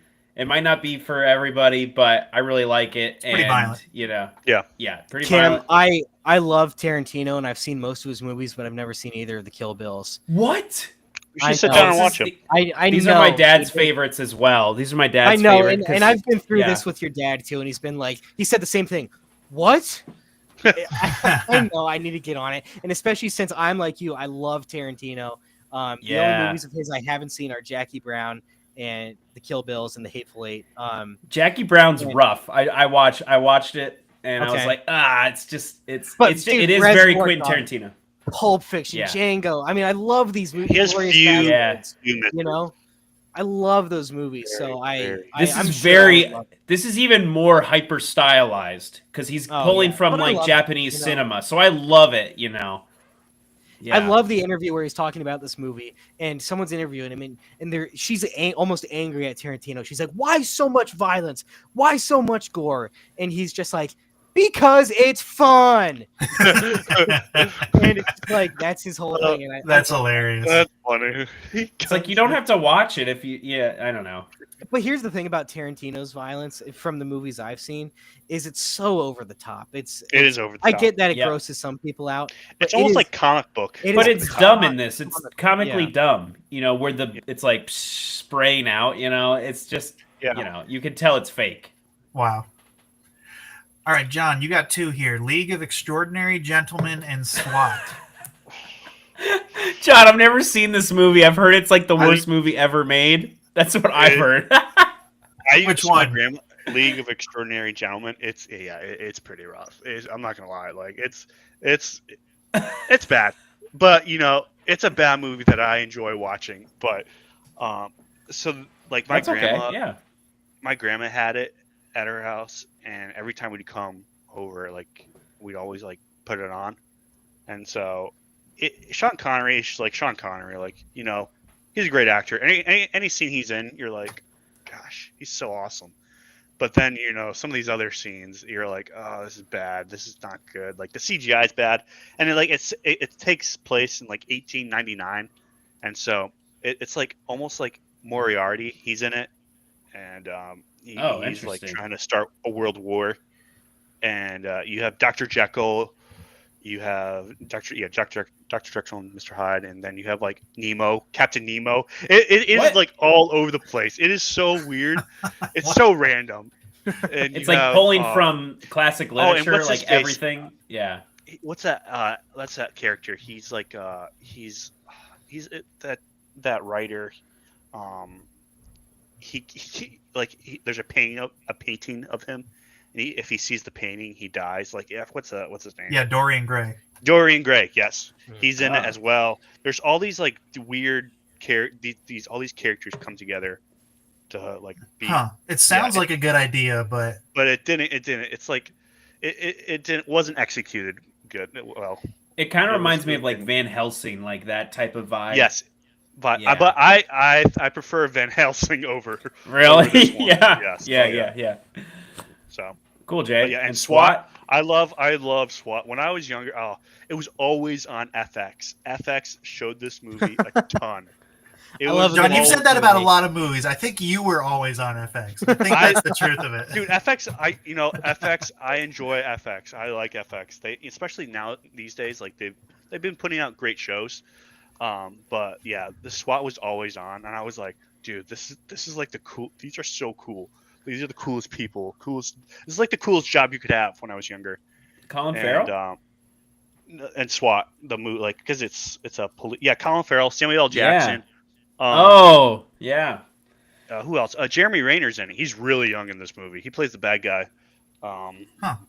But yeah, Hawkeye and Nick Fury. yeah, it's up there for me. It's over the top, but I still love it. Nice.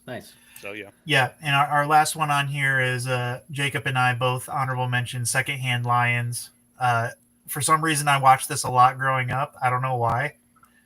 But yeah, it's a pretty good little kind of a cheesy movie. This city kid comes and lives with his two crazy redneck uncles who apparently had a history back, traveling the world and stuff and finding gold and treasure and all this. But yeah, it's pretty good. It's fun. This movie would blow chunks if it weren't for the absolute masterclass in acting from Michael Caine and Robert Duvall throughout the entire movie. They just carry this on their shoulders, and you could sit and watch them on the porch for the entire length of the movie. And that would be fun. And That's so true. When I'm all confused. the salesmen come. Does the kid grow up to be the Calvin and Hobbes artist? Is that what they're kind of saying? I don't know. Because he draws the whole movie, like the lion in him, but then by the end you're realizing it Hobbes looks exactly is a tiger. like.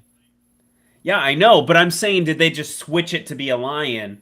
You know what I mean? I don't think it has anything to do with I don't Calvin think. and Yeah, I Hobbes. don't think that's part of it. Really? I No, don't think so. no, I always thought that for some reason. I don't know why, No. but okay, Yeah, I don't know. change No. the subject. Sorry. No, you're good. Well, he's drawing them. It's literally, go look at it. It's exactly like Calvin and Hobbes. Let me look this Huh. up here. Okay. You look it up, Cam. We do have a dishonorable mention for the first time on the pod. The Jacob, Room. would you like to Oh! your dishonorable mention? This is. You don't the like worst, this movie? This is the best movie of all time. This is the worst movie ever made. bad. Here's the thing. Now, Cam, I'm gonna say there's bad movies that are just so bad that you can't even fathom watching them because they're incoherent and the acting is wooden and the story makes no sense. All of that is true with The Room, but every scene is one disaster after another, and you can't take your eyes off of it. It's certainly going to be the most entertaining 90 minutes you ever have, but you're also going to want to take a hot shower with a lot of soap afterwards. It's awful. 'Cause you're just going to feel grimy from all the weird things that happen in this movie. Pretty much what happens is this guy wants to get married to his girlfriend, but his girlfriend is into his best friend. That's the plot. It doesn't. But he really might be a go anywhere. vampire. He's might- possibly a he might be vampire. vampire, yeah. What Um, the- There are entire subplots that are introduced in one scene and never followed up on again. Every line seems to be re-recorded over what they recorded when they filmed it. So yikes. the mouths aren't really matching what they're saying. Yeah. The acting is awful. Story beats come and go. Like I said, It's really explicit. Don't watch this movie, by the way. Yeah, it's really explicit. It's it's- really disgusting. It's practically just it will shock you to your core. If you didn't know a kid who had this on DVD when you were in high school, you're probably lucky because he didn't have to go to a sleepover at his house and watch it every time he did. Wow. Yikes. But yeah, this is far and away the worst movie ever made. But it's also the best worst movie ever made because it's also iconically quotable and Where's really my money, funny. Denny? Where's my money, I had Denny? a movie made about the production. And yeah, and then about gosh, almost probably 8 years ago now, James Franco made a movie about the making of this movie, and it's really good. It's a great story about the people who made it. The movie about the making is legit. I think it won like a Golden Globe. James Franco's phenomenal in it. So is his brother. We got to talk about one thing about this movie is like the mysteriousness behind it. Like nobody knows who Tommy Wiseau is. The guy. He acted in it, he directed it, he wrote it, and he produced it, and he funded it. And like nobody knows where he got his money. Like he says he's American, but he's definitely no birth not. records. Yeah. Nobody Uh, knows where he came from. He's just like this weird rich guy that made his own movie. So yeah, That's very kinda weird. It's history, but yeah, dishonorable. Okay. Nice. Little update here. I did Google it. While Secondhand Lions isn't directly based on Calvin and Hobbes, there is a suggestion that it's based off of Bill Watterson, the creator of Calvin and Hobbes' childhood. So I was right. Huh. Yeah. Never That's heard why of they that. changed. That's They weird. changed it to a lion. You know what I mean? But it was Oh, a tiger in real life. Gotcha. He drew himself playing with. He changed it to a tiger for his drawings, basically. Gotcha. I don't know, Interesting. but suggested. So it's not really Interesting. 100%. But yeah, that's what Gotcha. I always All right. thought. So sorry. Yeah. So our final mentions of 2003 here. Cheaper by the Dozen. It's both my and Jacob's honorable mention. This movie, about a family. They have 12 kids in the family. And I always thought it was funny because Cam and I have some second cousins. They have 13 kids in their family. And Yeah. I always thought, like, this is probably how their house is, super chaotic and everything. But, good message in it and good heart. And it's a fun comedy. So. Gotta love it. Yeah, I love Tom, this one. and it's Tom Welling's Smallville, right? Yep. Yep. Yeah. Nice. Love it. So Jacob, yeah, this one in School of Rock. Yeah, I mean, School of Rock is a great movie. I'm sure you guys know it. Yeah. It holds up really well. Super entertaining, super funny. Also a pretty good message. Nice. Love that one too. All right, I always have to throw in a weird little thing I noticed based on the movies, 2-word alliteration films of 2003. The same consonant, 2 letters. So you got Bad Boys 2, Beyond Borders, Bad Boys. Biker Boys, Brother Bear, Freaky Friday, Hollywood Homicide, Matchstick Men, Super Sucker, and Sweet 16. So if you can believe it, Bad Boys. What you gonna do? Yeah, it is weird how by the years there's a trend for some I know. reason I always find within some that weird. year. Yeah. I'll always try to find one, but I have to get some crazy random people. Here we go. So of course I got Aaron. Here we Aaron go. from the pod, second place, and these are actually Nice. these are his second place picks because his number 1 pick would be Return of the King, Sure. but his second place picks here were Last Samurai and Big Fish, which I think Which is a Aaron Tim is Burton this? movie. Is this? You know him. Second Oh, place. Aaron Cam. Clark. Yeah. Second Oh, place. I gotcha. Yeah, second place Get music. me second. Yeah, That's his music. Yeah. I gotcha. Sorry, I was confused. And then- okay, yeah, Aaron and then Clark. I did- Nice. I did get my wife's pick. She's picked How to Lose a Guy in 10 Days because she says we don't have enough female interactive picks. Nice. So What? Much? I have a lot of besides you, John, but you I was didn't gonna have say, one we this have week, John. so I had to get one. You didn't have one. 2003 Yeah, was true. rough for John. He didn't have a chick flick this year. Sorry, Yep, John. he didn't have a chick flick pick. All right, guys. Last thing here. What comedy do you think made it to number 5 this year for the top 5 grossing movies? Oh, You know how we always Oh. have, it's always like 4 action movies and then a comedy is number 5. I don't know. I don't Was it know, an American clue. Pie movie?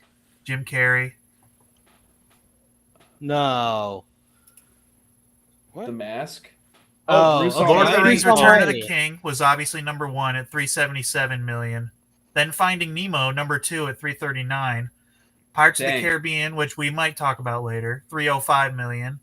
The Matrix Reloaded, 281 million, and then number 5, of course, a comedy, Bruce Almighty with Jim Carrey, 242 million. Nice. And that Dang, that's crazy. wraps up the honorable mentions. And like I said, we'll talk about this now.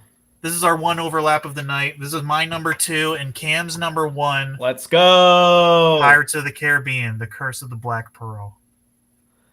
I just did a full watch through of all of them, even the new ones, and I think I that just was an- love was an honorable mention Johnny as well. Depp. You know, Johnny too. Yeah. Yeah. Was it your honorable mention too, John? Yeah. All good. But the first Very one good. is the best one in my opinion. That might be weird, controversial. Some people like the freaky 2 and 3. Some people might like the depressing 4 You know and what? 5, where Johnny Looking back- Depp's super sad in those. Looking back, 2 and 3, people were like, at the time, were like, I didn't like it as much, but Oh, I looking love back 'em. now, I'm like, they're actually pretty good. They hold up. And the CGI is awesome. Dude, the CGI in those films were Sorry. awesome. Yeah. But yeah, I mean, just a classic Jerry Bruckheimer production. You know, this feels like Disney to me. This is what Disney should be. You know, like National Treasure, Pirates of the Caribbean. Like, what has happened? I don't know. They tried it with other stuff. I mean, Tron, you know, maybe Tron can help us out here this year, Tron Ares. But, you know, I think Johnny Depp, you know, his acting in this is next level. I mean, the comedic timing, he's the worst, but yet he's the best pirate of all time. I just love that. I love how he's always like, it's always like hijinks, right, Wade? I don't know how you feel about it, Wade. Oh yeah, he's like one of the best characters in like all of cinema is Jack Iconic. Sparrow for Yeah. sure. But yeah, everything from like the music with the pirate, you know, there's a curse and there's a, you know, gold and treasure buried somewhere, and you know, oh Yep. man, it's This is so, all based off of a ride at Disney World. well, which right? is funny because they did the Country Bears last, you know, 2002. It's just weird that they like decided to make all of their rides out of yeah. into movies. The Haunted But, I mean, Mansion hey, also. Yeah. yeah, They Haunted tried to Mansion do was Jungle Cruise did not do too well, though. That was Yeah. many years later. They missed their chance. They should have done it back during They this should time. have done it way back when, yeah. Guys, this movie is so good that a movie based on a theme park ride with Disney pirates sounds so stupid, but it was so good that it's universally acclaimed. It got Johnny Depp an Oscar nomination for his performance in this Dang, movie. seriously? Yep, he was It was nominated so for good. Best Actor this year. And he stood Man. a fair shot too. I think he actually won the Golden Globe. This movie is just all around beloved for an obvious reason. It's good. just a classic 50s, 60s style swashbuckling adventure with comedy that our generation would like. They don't make movies like this then. They hardly make movies like this now. It's a perfect combination. I love 2 and 3 also. You're going to be hearing from me, I think, when we get to Dead Man's Chest about that movie. Nice. But you're right, Cam, that this is full send, the best of the series. Just a Oh, yeah. tight screenplay, awesome action, great characters. The quality music, is insane. the Real directing. boats, real water. Yeah, everything was real, pretty much. Why Just is it This so is bad now? This is a perfect movie. It's Yeah. there's no other way to put it. Have you heard because I for the longest time I never understood like the second and third movie, like the reason why the East Trading Company was after him, like Jack and like Yeah, I know what you're talking about. and They Is it a because plot of, like, hole? No, it's not a plot hole. It was No. actually a deleted scene. but it explains a lot. You're like, oh my goodness, why would they delete this? This makes so much more sense. Oh, The Hey. reason why they're after Jack and like yeah. And it's great that you mentioned like why is It's he the compass, best right? and the worst pilot pirate. No, it's not the compass. It's the like origin of the Black Pearl. So he owes Davy Jones 100 souls, right? That's So right. Yeah. There's a deleted scene where Cutler Beckett tells Jack Sparrow, I chartered you before he was a pirate. I chartered you to deliver 100 slaves, and you set them free. And Jack Sparrow says, "People aren't cargo, mate." This is a deleted scene. So Jack Sparrow freed 100 slaves, and now his ship was burned and sunk into the bottom of the ocean, and he along with it. And he made a deal with Davy Jones to bring it back up. And it came back up all burnt. It was black. And that's why in the beginning, in the first movie, everybody's like, "This, what the heck is this ship doing here?" Like, that's why people are scared of it, because it's not supposed to be. Like, dang, why did they? Yeah, and that's why people are so scared of it. That's like it's one of the most iconic deleted scenes of all time. Yeah, it's like, it totally drives home the point that Jack Sparrow is a really good person. He's a good guy. Yeah, and he does prove himself to be the good guy. Maybe they didn't want to fully dive into that. They wanted him to actually his arc to go toward, like, he's all selfish at the beginning. Towards the third one, maybe a little bit. He's still a little selfish, but because otherwise you find out in the middle of the second one that he's like an ultimate good guy. That he freed 100 slaves, and he doesn't really get the character arc. But other way, it's an awesome backstory that you can really enrich all the movies with. Because it's the backstory they were working with, it just didn't end up in the final cut, and it just makes you like Jack Sparrow that much more. Yeah, cool. Nice. Yeah, Great movie. With all of his ridiculous character beats, Yep, definitely a defining movie of the early 2000s. For sure. All right, guys, my number one. I know this is going to be another Paycheck. Paycheck. What? Yeah, I know, Kim, you don't really like it, but dude, no, I just watched it. I think. Yeah, I know. Like you it. gave it What's like it called? Paycheck.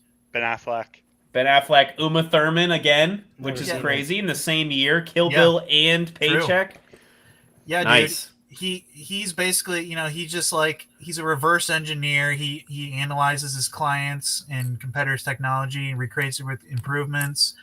But he does this thing where his company offered him to wipe his memory for like a year or something, and he is working on a secret project.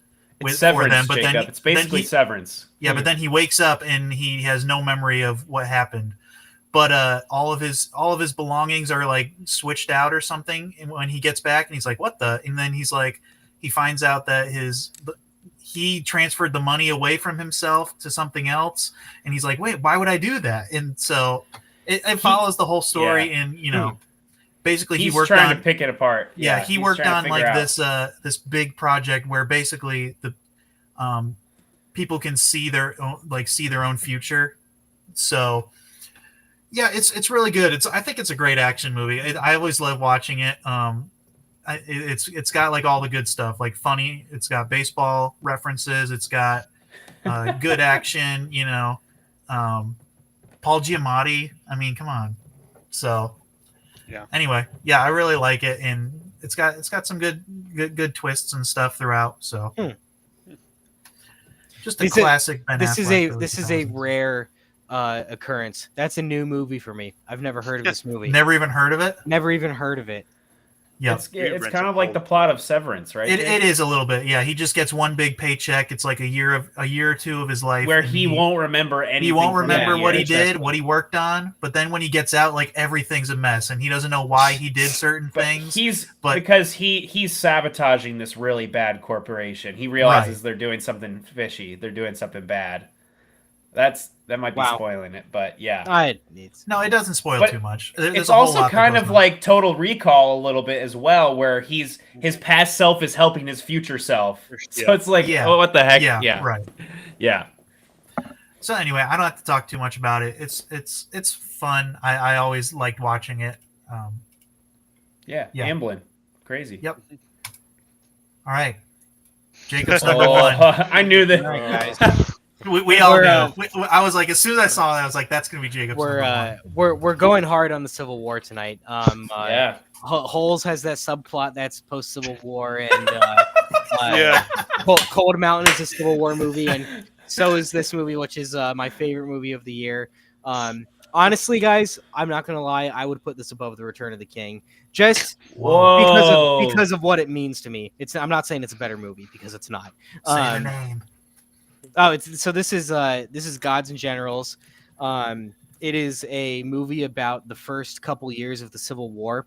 Technically, it's a prequel to the movie Gettysburg from the 90s.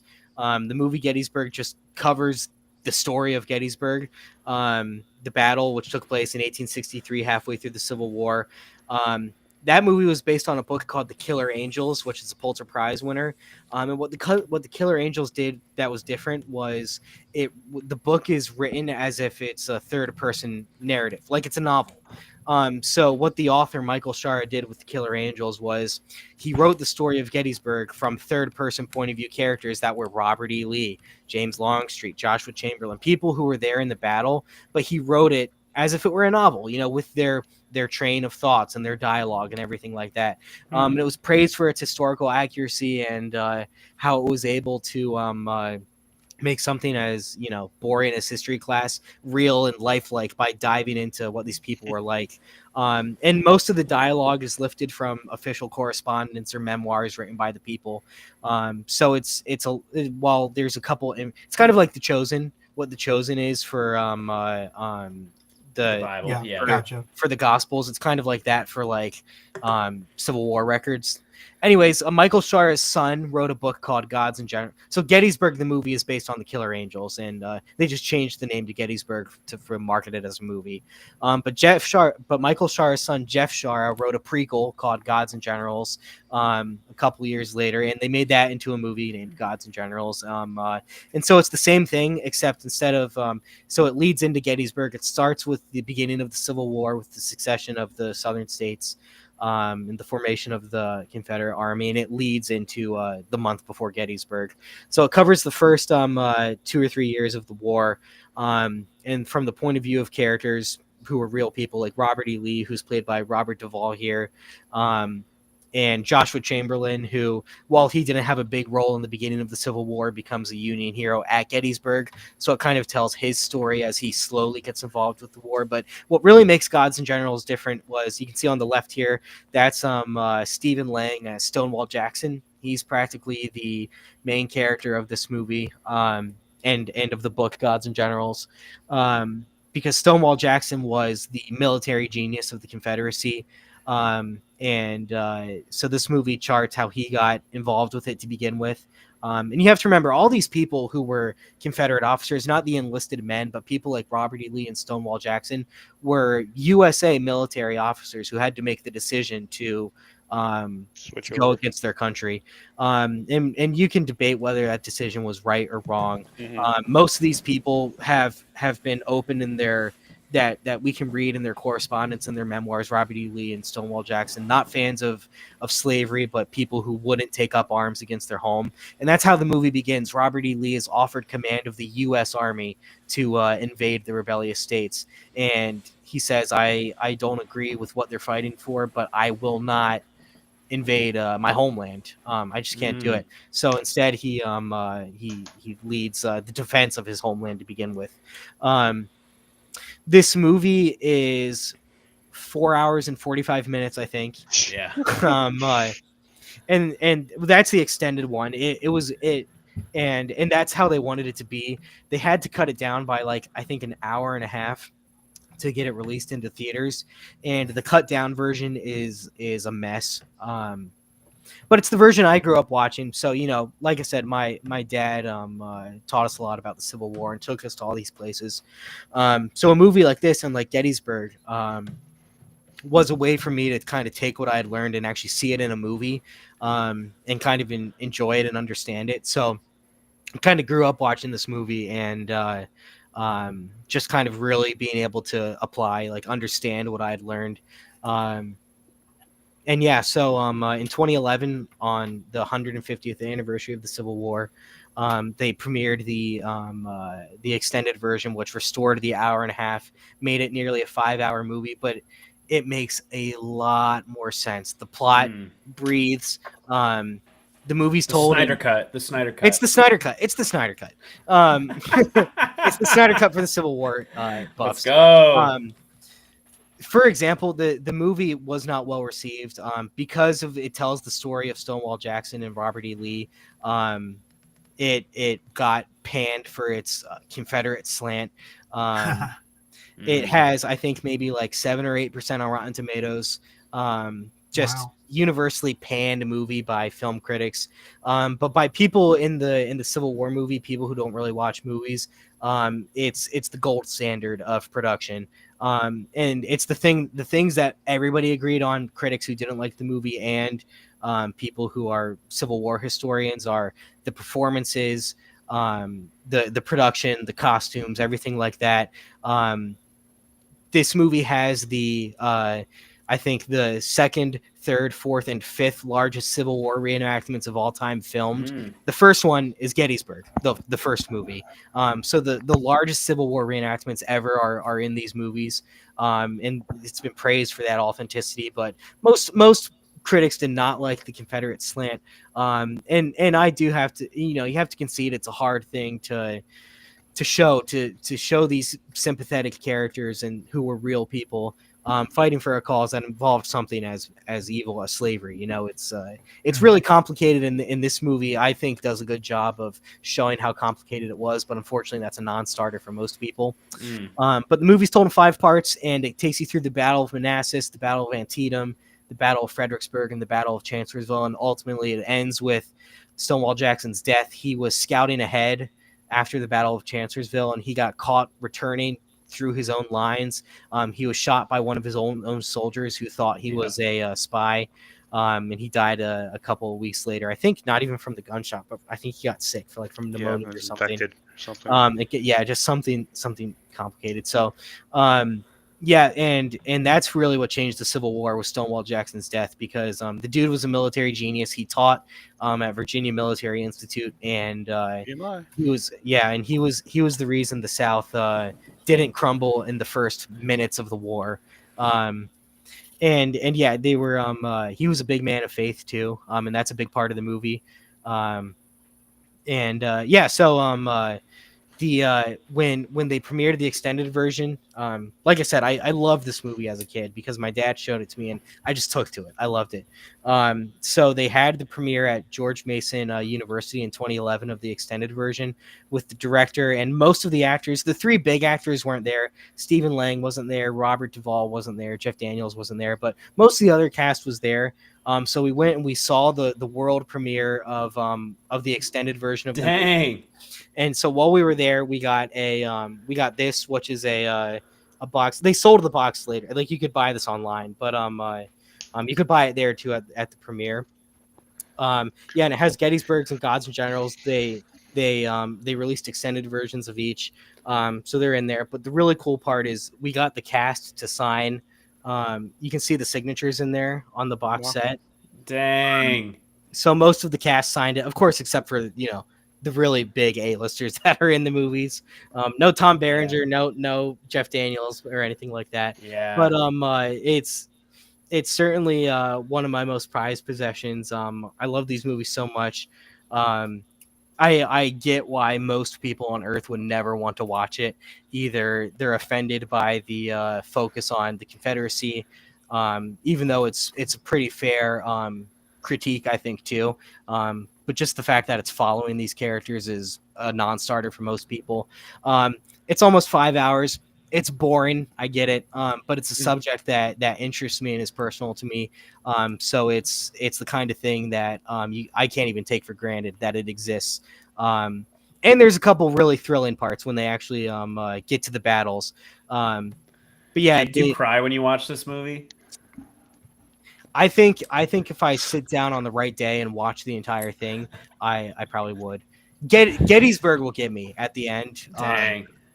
The end of Gettysburg, the end of Gettysburg is a good one. But it's crazy that we all like live within this history. Like we grew up on Stonewall Road, Wade, and I live like 10, 15 minutes away from Appomattox Courthouse. So yeah, it is kind of interesting. That's cool that it's passionate. It's a passion for you, dude. So that's cool. But the movie bombed so hard that they never made the third one. His son wrote a third book to round it out as a trilogy that took from the end of Gettysburg to the end of the Civil War, also from the same points of view of the same characters. So it's a whole trilogy that's, the books are acclaimed. And they were going to make the third movie. But like I said, this thing was dead on arrival. Nobody liked it. Nobody went to go see it. And that was that. Wow. But yeah, I think this is like I said, it's pretty personal to me, and yeah, if you ever want a history lesson disguised as a movie, go for it. Dang. All right, let's get to the last one of the night, everyone. Let's go. This is the long Here we go. anticipated John's number one. What? John, this is Terminator 3, man. awful. Dude, I like it more. than the Terminator second 3: one, Rise I of the think. Machines is not his number one. That was a joke. Oh. His actual number one is I was like, no way. Never.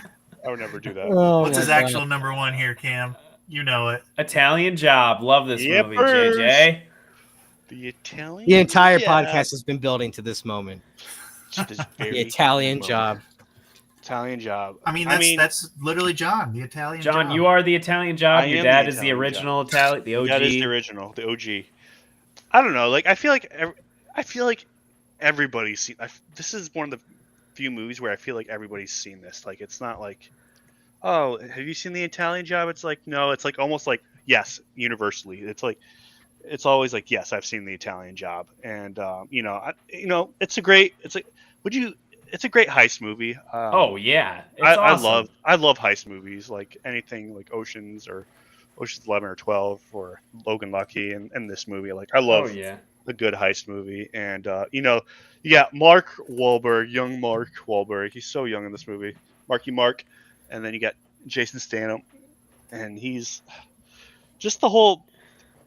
I don't know what it is with this movie. Maybe it's the cars, the Mini Coopers, but like. It's just the whole premise of like It's a vibe too. it's a vibe. It is a vibe, and like getting revenge yeah. for like from their one old friend that's killed their like Betrays them, right? betrayed them. Yeah, Yep. killed their teacher and is like now they're like, all right, we want to steal from him. I don't know. It's great. It's a great movie. It shows. There's great scenes in it, like.